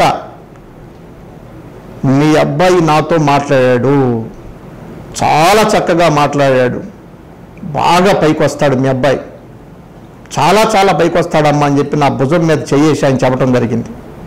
వాళ్ళందరూ కూడా చుట్టుపక్కల ఉన్న వాళ్ళు అందరూ కూడా ఆశ్చర్యపోయారు. ఎందుకంటే నాతో చాలామంది నాయకులు అన్నారు, మా పిల్లలు కూడా అమెరికాలో చాలా సందర్భాల్లో బాబు గారిని కలుస్తూ ఉంటారు, కానీ మీ పిల్లగాడు దాన్ని గుర్తుపెట్టుకొని నీకు వచ్చి వాడి గురించి చెప్పాడంటే అది అసలు మంచి పరిణామం, చాలా ఆశ్చర్యంగా ఉందనేది వ్యక్తం చేశారు వాళ్ళందరూ కూడా. ఇవేనా మీకు సంతృప్తి ఇచ్చే అంశాలు? అది సంతృప్తితో పాటు ధైర్యాన్ని ఇచ్చింది నాకు. సంతృప్తితో పాటు ధైర్యం ఇచ్చినప్పుడు ధైర్యం నుంచి సంపదను సృష్టించుకుంటా నేను. ధైర్యంలో నుంచి, ఎందుకంటే ఒక చిన్న అవినీతి చేయకుండా నేను ఏదైతే చేసుకుంటా, నా కార్యక్రమాల్లో నేను చేసుకుంటా. నా పిల్లలు ఈరోజు ఇద్దరు కూడా వాళ్ళ ఉద్యోగాల్లో స్థిరపడి ఉన్నారు కాబట్టి నా కుటుంబం అనేది కూడా సంతోషంగా ఈరోజు ఒక స్థితికి రాగలిగింది. కాబట్టి ఇంకా కూడా నా సమయాన్ని ఇంకా తెలుగుదేశం పార్టీకి నేను కేటాయించి తెలుగుదేశం పార్టీ విజయంలోనే కీలక పాత్ర వహించాలనుకుంటున్నాను. నేను జిల్లా ఉపాధ్యక్షుడు మీరు, కానీ గ్రూపులు అలాగే ఉన్నాయి. గ్రూపులకు సంబంధించి కూడా ఎమ్మెల్యేల మధ్య ఈగోస్ అట్లాగే ఉన్నాయి. వ్యాపారవేత్తలుగా మారిపోయారని కూడా చెప్తా ఉన్నారు కొంతమంది. ఇది తొలగిపోయే పరిస్థితి లేదా? ఇంకా పార్టీ జిల్లా పార్టీ నాయకత్వం ఇంకెట్లాగే ఉంటుందా? గుంటూరు జిల్లా పరిస్థితి, జిల్లా అధ్యక్షుడిగా జీవి ఆంజనేయులు గారు ఒక మంచి వ్యక్తి, ఒక సమర్థుడైన నాయకుడు, ఒక సమర్థుడైన శాసనసభ్యుడు. ఆయన అందరినీ కలుపుకొని పోవటంలో చాలా కీలకంగా పనిచేస్తూ ఉంటారు. ఆయన ఎక్కడ కూడా ఆయన అధ్యక్షుడిగా ఉంటే ఎక్కడ గ్రూపులకి తావు అనేదే లేదు. ఎందుకంటే ఎవరు కూడా ఆంజనేయులు గారు వద్దు అని చెప్పి ఈ జిల్లాలో ఉన్న నాయకత్వం ఒక్కళ్ళు కూడా కోరుకోవడం జరగలేదు. ఆంజనేయులు గారు అధ్యక్షుడిగా ఆయన నాయకత్వంలో పనిచేయడానికి అందరూ ఇష్టపడ్డారు. అందరూ గ్రూపులు లేకుండా కూడా ఈరోజు గుంటూరు జిల్లా అనేది ఐకమత్యంతో పనిచేస్తూ ఉన్నారు. ఎవరి నియోజకవర్గాలు వాళ్ళు బ్రహ్మాండంగా అద్భుతంగా ఈరోజు సంక్షేమ అభివృద్ధిలో కూడా ఇలా మంచి స్థాయిలో నిలబెట్టుకోవడం జరిగింది. మీరు అన్నారు శాసనసభ్యులు అవినీతి, వాళ్ళ మీద అవినీతి ముద్ర ఉందనే. అవినీతి ముద్ర, ఈగో సెక్షన్స్, అవును, వర్గ రాజకీయాలు. అసలు తెలుగుదేశం పార్టీలో ఒక శాసనసభ్యుడిగా అవకాశం కల్పించాలనుకున్నప్పుడే చంద్రబాబు నాయుడు గారు ఒక్క మాట చెబుతారు, ఆర్థిక వనరులు సృష్టించుకోవడానికి మీరు తెలుగుదేశం పార్టీలోకి రావద్దు. ఒకవేళ మీరు అటువంటి పనులు కనుక తెలుగుదేశం పార్టీలో మీరు చేస్తే దాని తర్వాత మీరు తెలుగుదేశం పార్టీలో రాజకీయంగా కొనసాగలేరు, నేను ఖచ్చితంగా మీకు చెప్తున్నాను అనేది మొదటి రోజే ఆయన చెప్పడం జరిగింది. తర్వాత వచ్చిన తర్వాత వాళ్ళు కూడా వాళ్ళ సొంత వ్యాపారాలు ఏదైతే అంతమంది వ్యాపారాలు వాళ్ళ సొంత వ్యాపారాలు ఏదైతే చేసుకుంటున్నారో ఆ వ్యాపారాల్లో నిజాయితీగా వాళ్ళు చేసుకునే వ్యాపారాలు అదే చెబుతాడు, మీరు నిజాయితీగా చేసుకోండి, మీరు నిజాయితీగా ఎట్లా సంపద సృష్టించుకోవాలో దాని పరంగా చేసుకోండి, ఇబ్బంది లేదు. కానీ రాజకీయంగా మీరు సంపదను సృష్టించాలనే ఆలోచన మటుకు చేయొద్దని చెప్పి మొదటే చెప్పడం జరిగింది ఆయన. ఆ విధంగా వాళ్ళు చేసుకునే వ్యాపారంలో రాణిస్తా వాళ్ళు ముందుకెళ్తున్నారు తప్ప ఇక్కడికి వచ్చి అవినీతి పనులు చేసి ఆ రాజకీయాన్ని అడ్డం పెట్టుకుని ఆర్థిక సంపదలు సృష్టించుకోవడానికి ప్రయత్నం అనేది చేయరు. ఎందుకంటే ప్రతిపక్షం అనేది, ప్రతిపక్ష నాయకులు అనేది అనేక రకాల విమర్శలు చేస్తూ ఉంటారు. అంత ఖచ్చితంగా ఉంటారు, అంత కృతనిశ్చయంగా దీక్షతో ఉంటున్నారు అన్నారు. మరి ఈసారి 15 నియోజకవర్గాలు ఎన్ని గెలుస్తాయి గుంటూరు జిల్లా? 17 నియోజకవర్గాలు 17 గెలవాలి. ఎందుకంటే 17 నియోజకవర్గాల్లో ఉన్న ప్రజలు 17 నియోజకవర్గాలు 175 నియోజకవర్గాలు గెలుస్తాయి. ఈ 17 నియోజకవర్గాలు కాదు, 175 నియోజకవర్గాలు గెలుస్తాయి. ఏ నియోజకవర్గం గెలవకపోయినా కూడా అభివృద్ధి కుంటుపడుద్ది, అభివృద్ధి ఆగిపోయిద్ది. ఇప్పుడు అందరితో పాటు పోటీ పడి ప్రతి నియోజకవర్గం అభివృద్ధి చెందాలి. ఏ కుటుంబం కూడా సమస్యలను ఎదుర్కోకూడదు, ఏ కుటుంబం కూడా అభివృద్ధికి దూరంగా ఉండకూడదు. అందుకని చెప్పి ప్రతి నియోజకవర్గం కూడా తెలుగుదేశం పార్టీని ఆదరిస్తారు. ఆ నియోజకవర్గానికి సంబంధించిన ప్రజలు పార్టీని ఆదరిస్తారు, పార్టీకి ఓటేస్తారు. ఇక్కడ రెండో క్వశ్చనే లేదు. మీ ప్రకారంగా అయితే 100 గెలవాలంటారు. గెలవాలి. ఇంత మనం చేసిన తర్వాత, ఇప్పుడు ఇంత సమర్థుడు ఒక నాయకుడిగా దొరికిన తర్వాత, ఇంత సంక్షేమం, ఇంత అభివృద్ధి, ఇంత చేసిన తర్వాత నీకు భద్రతకు భరోసా ఇచ్చిన తర్వాత, ఒక మనిషి కుటుంబానికి భద్రతకు భరోసా ఇచ్చిన తర్వాత ఇంతకంటే మించిన నాయకుడు, ఇంతకంటే మించిన పార్టీ అనేది ఎవరికి కనపడిద్ది? మీకు ప్రభుత్వం మళ్ళీ ఈసారి అధికారంలోకి వస్తుందని చెప్తున్నారు మీరు. ఏ పథకం ప్రధానంగా కీలకం అవుతుంది అనుకుంటున్నారు మీరు? ఒక పథకమే ఉంది. అసలు ఒక పథకం ఏముంది? ఏ పథకం? ఇప్పుడు మనం ఇందాక మీతో మాట్లాడాను నేను, 16,000 కోట్ల లోటు బడ్జెట్తో రాష్ట్రానికి మనం కాలు పెట్టాం, కట్టుబట్టలతో కాలు పెట్టాం లోటు బడ్జెట్లో ఉన్న రాష్ట్రంలో. ఒక్కసారి మొత్తం పరిశీలించుకున్నాం. ప్రజల్ని కాపాడుకోవాలి, వాళ్ళ అభివృద్ధిని చూడాలి, అట్లనే ఈ లోటు బడ్జెట్ను గమనించాలి. రైతాంగానికి ఇవాళ పాడి పంటలకి కీలకంగా ప్రాజెక్టులు నిర్మించాలి, ఆర్థిక వనరులు సృష్టించాలి, నిర్మాణం జరగాలని ఇవన్నీ కూడా ఆలోచించుకొని